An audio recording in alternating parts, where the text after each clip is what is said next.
Assalamualaikum warahmatullahi wabarakatuh. Selamat berjumpa lagi saudara-saudaraku, mahasiswa-mahasiswiku. Pertama-tama kita tentunya memanjatkan puji syukur kepada Allah sehingga video ini bisa jadi, ya walaupun mungkin kurang kurang sempurna lah, tapi usaha kita untuk menunaikan kewajiban supaya hak-hak Anda itu bisa didapat. Oke, baik. Saya akan menjelaskan tentang ke-NU-an yang pertama, yaitu pengertian Ahlus Sunnah wal Jamaah. Nah, ini kita orang NU itu sering menggembar-gemborkan bahwa kita itu Ahlus Sunnah wal Jamaah. Tapi terkadang kita itu apa sih Ahlus Sunnah wal Jamaah itu? Apa sih yang namanya Ahlus Sunnah wal Jamaah? Harus berpegang pada siapa? Pada imam-imam siapa? Nah, kita coba digali ya, walaupun nanti ada beberapa hal yang kurang. Oke, Ahlus Sunnah wal Jamaah itu diambil dari hadis yang diriwayatkan oleh Imam Tabrani yang artinya begini, kurang lebihnya. Ini walaupun tidak dinyatakan secara langsung ya. Orang-orang Yahudi bergolong-golong terpecah menjadi 71 atau 72 golongan. Orang Nasrani bergolong-golong menjadi 71 atau 72 golongan, dan umatku itu maksudnya kaum muslimin, akan bergolong-golong menjadi 73 golongan ya. Yang selamat daripadanya satu golongan dan yang lain celaka.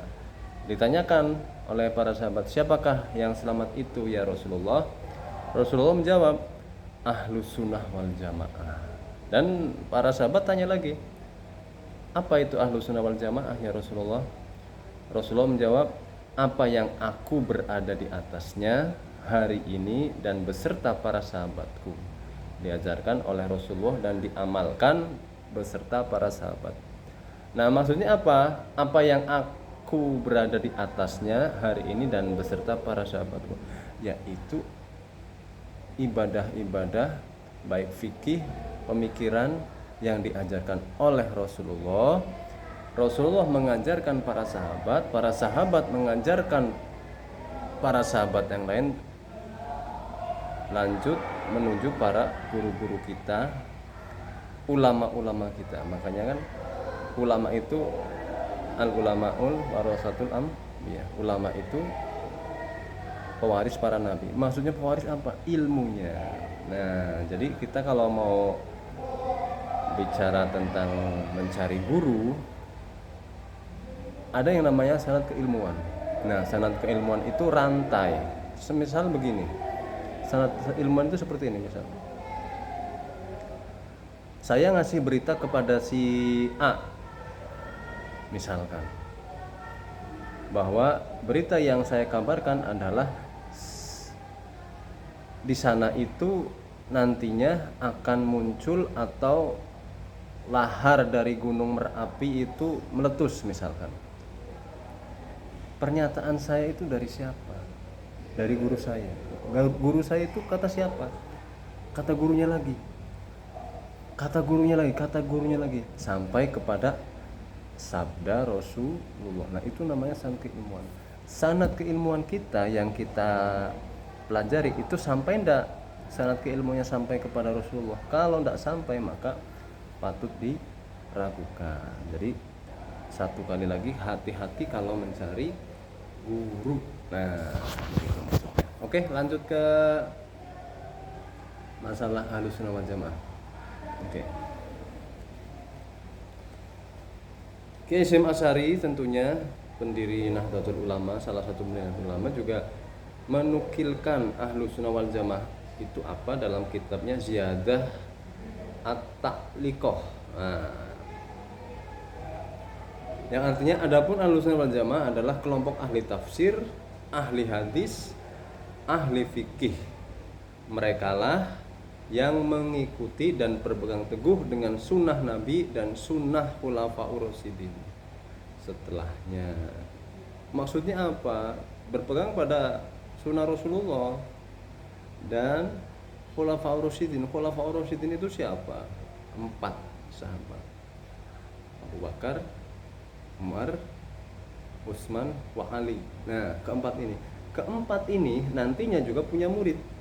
Muridnya itu nanti juga punya murid sampai kepada kita, entah itu bab tafsir, fikih, hadis. Nah, itu yang namanya sanad keilmuan. Oke, dalam ke-NU-an kita, Ahlussunnah wal Jamaah itu berpegang pada itu tadi, akidah. Nah, akidah itu kita imamnya siapa? Kita berpegang pada imam siapa? Kalau di NU, Ahlussunnah wal Jamaah yang diusung oleh NU adalah apa? Oleh Abu Hasan al-Asy'ari dan Abu Mansur al-Maturidi. Nah, itu banyak pendapat beliau tentang apa itu Khawarij, Jabariyah, Qadariyah, Mu'tazilah. Nah, itu. Jadi kita berpegang pada Abu Hasan al-Asy'ari dan Abu Mansur al-Maturidi yang menentang paham Khawarij, Jabariyah, Qadariyah, Mu'tazilah. Nah, ini dari mulai Khawarij, Jabariyah itu punya pandangan tersendiri.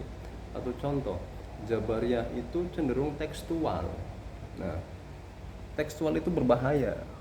Memahami satu ayat atau hadis dengan tekstual saja itu berbahaya.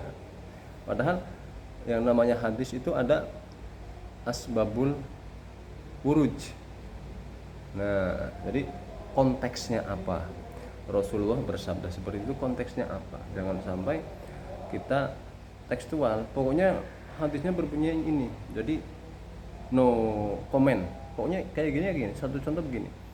Ada hadis orang yang menjuntaikan kainnya di bawah mata kaki, maka dia adalah orang yang sombong.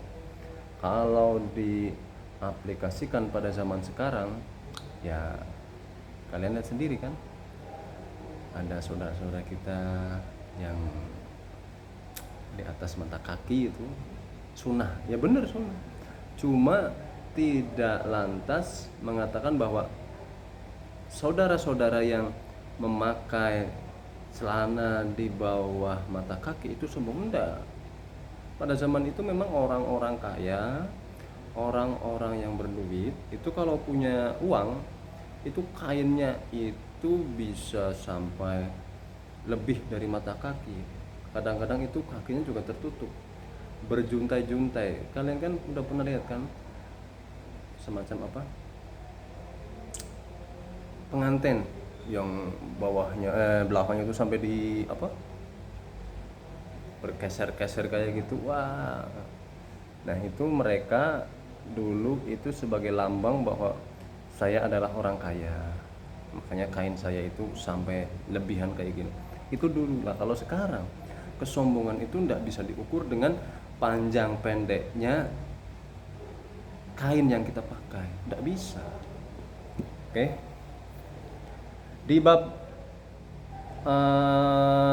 tadi akidah itu kita pegangan pada Abu Hasan al-Asy'ari dan Abu Mansur al-Maturidi. Dalam bab fikih kita itu memegang 4 madhab yang disebut paham sunni, yaitu merujuk pada Imam Hanafi, Imam Maliki, Imam Syafi'i, dan Imam Hambali. Yang berbeda dalam paham fikih itu ada lagi ya. Nah, jadi NU, Ahlussunnah wal Jamaah NU itu memegang pada 4 madhab itu tadi ya. Selama memakai salah satu madhab ya Ahlussunnah. Seperti mohon maaf, kalau Muhammadiyah itu Hambali, Ahlussunnah juga. Jangan lantas kunut itu punyanya NU, kunut ini tidak dimiliki oleh Muhammad, itu keliru. Mbok ya misalnya kunut itu mengikuti Imam Syafi'i, yang tidak kunut itu mengikuti Imam Hambali, itu lebih keren. Jadi seolah-olah imam 4 itu namanya lebih kecil daripada organisasi, itu kan keliru, sayang sekali. Oke.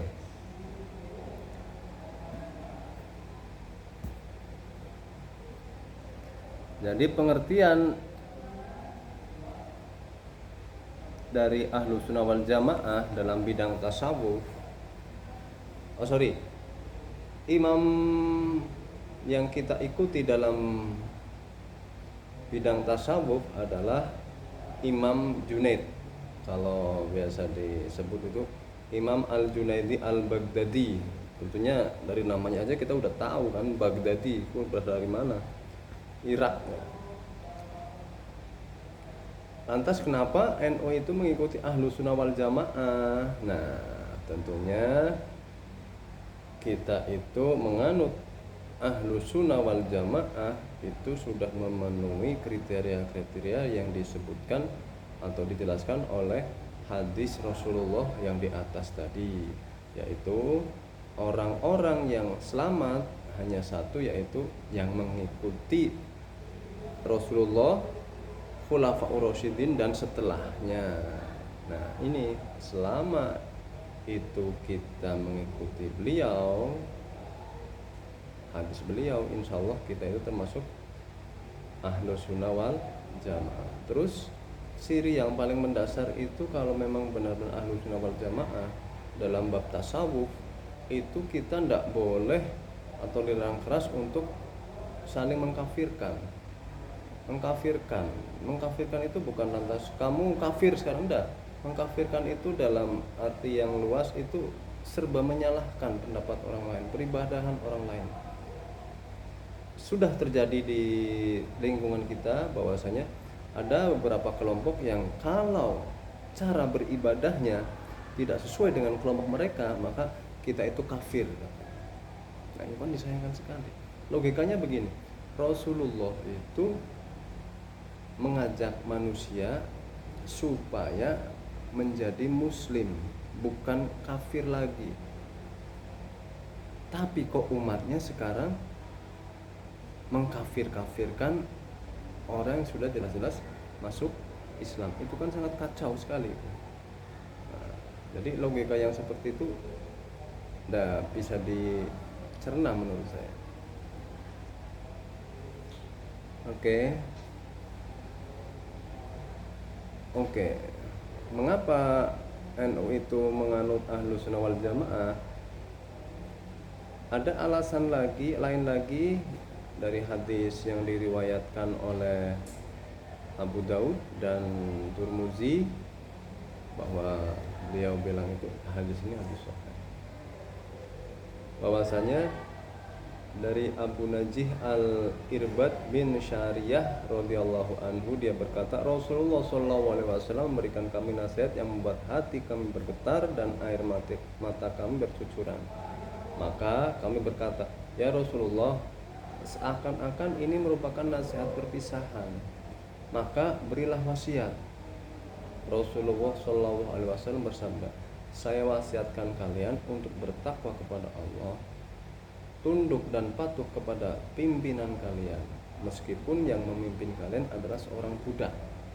Karena di antara kalian yang hidup akan menyaksikan banyaknya perselisihan. Hendaklah kalian berpegang teguh terhadap ajaranku dan ajaran Khulafaur Rasyidin yang mendapatkan petunjuk. Gigitlah, maksudnya genggamlah dengan kuat. Dengan geraham, hendaklah kalian menghindari perkara yang diada-adakan, karena semua perkara bid'ah adalah sesat. Nah, ini perlu digarisbawahi lagi. Jadi yang pertama adalah hendaklah kalian berpegang teguh terhadap ajaranku dan Khulafaur Rasyidin. Itu yang pertama. Yang kedua, hendaklah kalian menghindari perkara yang diada-adakan, karena semua perkara bid'ah adalah dolalah. Nah, ini yang sering kita salah pahami adalah kata bid'ah, bahwa bid'ah itu adalah sesuatu yang ada setelah Rasulullah. Maksudnya apa? Kalau secara umum kita itu hidup di zaman yang bid'ah. Kalau artinya itu perkara yang diada-adakan.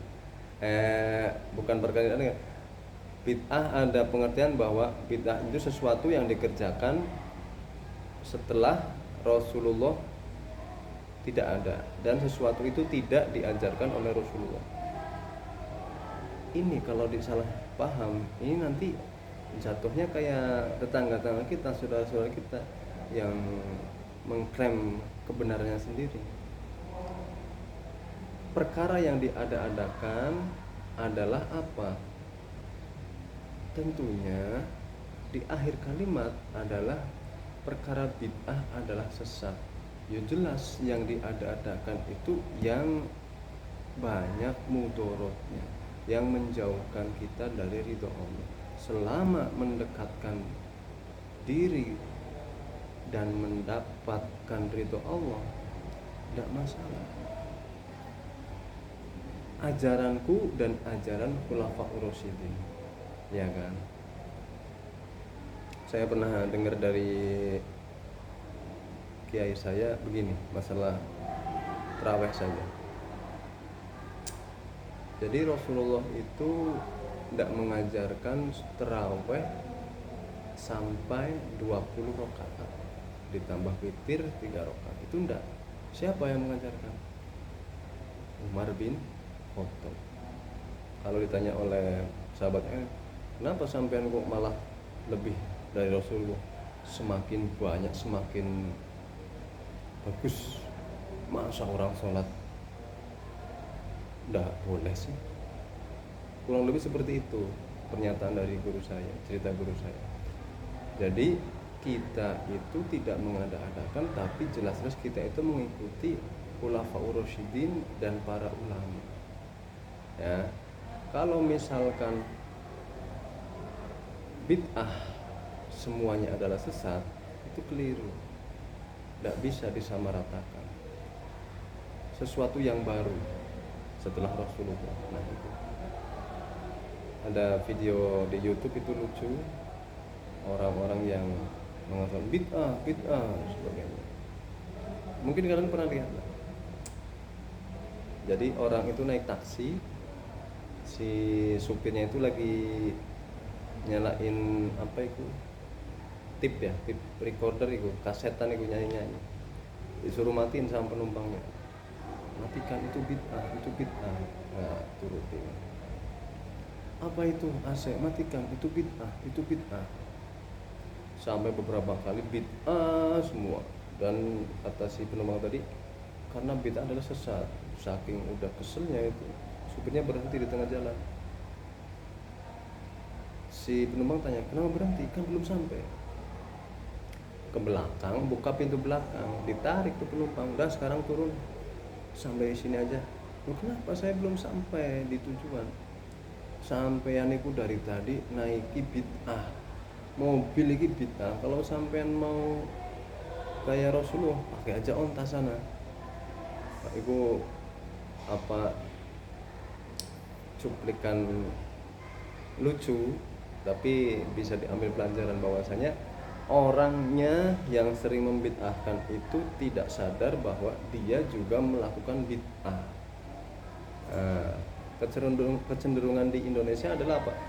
Kalau ndak sepaham dengan kelompok tertentu, berarti di luar kelompok itu salah. Itu aja udah. Jadi ada semacam keegoisan. Pokoknya kalau ndak sama kayak saya berarti salah. Udah. Itu aja sih. Jadi perlu digarisbawahi ya, bid'ah itu tidak sesat. Kalau misalkan bid'ah atau sesuatu yang baru itu mendekatkan diri kepada Allah, ya tidak masalah. Kalau mudorotnya banyak, itu yang dihindari.